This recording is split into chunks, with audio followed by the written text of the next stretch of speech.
Hi dudes, என்ன கதை கேட்க வந்துட்டீங்களா? கதை சொல்ல நானும் வந்துட்டேனே. என்ன கதைக்குள்ளே போகலாமா?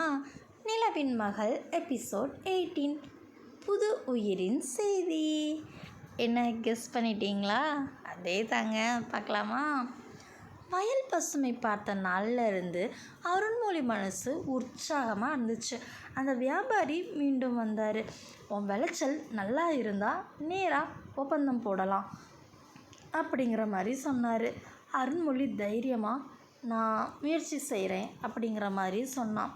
அண்ணன் முகம் அப்படி சச்சு மாறியது. என்ன இவன் இந்தளவுக்கு போயிட்டானே அப்படிங்கிற மாதிரி அவர் யோசிக்க ஆரம்பித்தார்.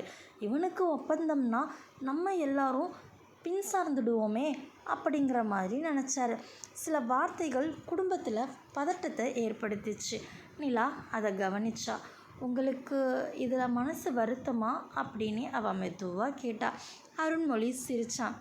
வெச்சி வந்தால் சத்தம் வரும், நீ கவலைப்படாத அப்படிங்கிற மாதிரி சொன்னான். அவன் சாரு டைலாக்லாம் செம்மையாக பேசுகிறாருல, வேற லெவலு. ஒரு நாள் காலையில் நிலா அப்படியே சற்று மயக்கத்தோடையே இருந்தா. மாமியார் இதை கவனித்தாங்க. என்னம்மா சோர்வாக இருக்கியா அப்படிங்கிற மாதிரி கேட்டாங்க. நிலா சிரிக்க முயற்சி செஞ்சாலும் அவன் முகம் அப்படி வெளிரி போய் இருந்துச்சு. மதியம் அவள் ஓய்வெடுக்கும்போது அருண்மொழி அருகே அமர்ந்திருந்தான். நீ சரியாக இருக்கியா அப்படிங்கிற மாதிரி கேட்டான். கொஞ்சம் தலை சுற்றுது அப்படிங்கிற மாதிரி சொன்னான்.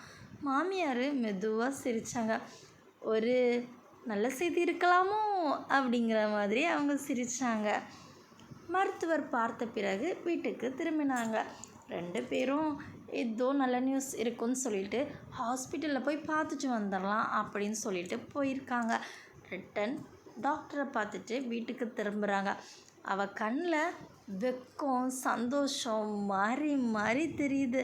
அருண்மொழி ஆவலாக பார்த்தான். என்ன சொன்னாங்க அப்படின்னு கேட்டான். நிலா மெதுவாக கையை அவன் கையில் வச்சா. நம்ம வாழ்க்கைக்கு ஒரு புது உயிர் வரப்போகுது. அவன் சில நொடி எதுவுமே பேசலை.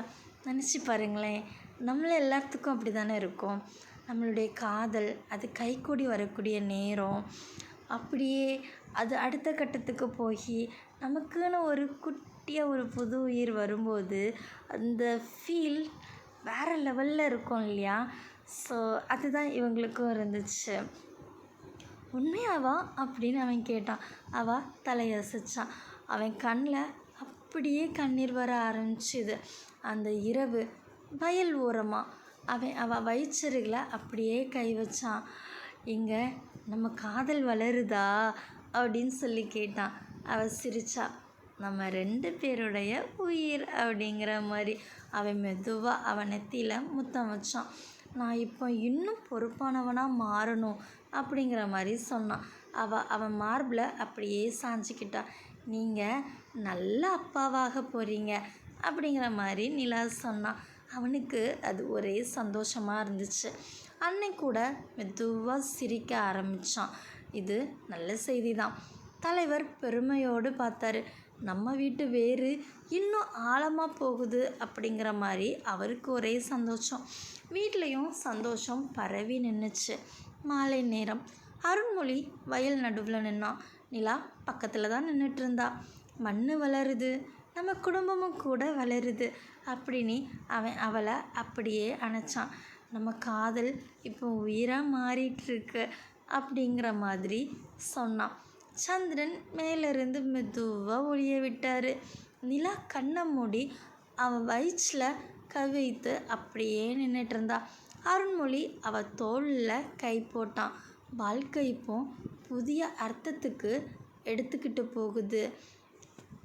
இந்த எபிசோட் எப்படி இருந்து அப்படிங்கிறத கீழே கமெண்டில் சொல்லுங்கள்.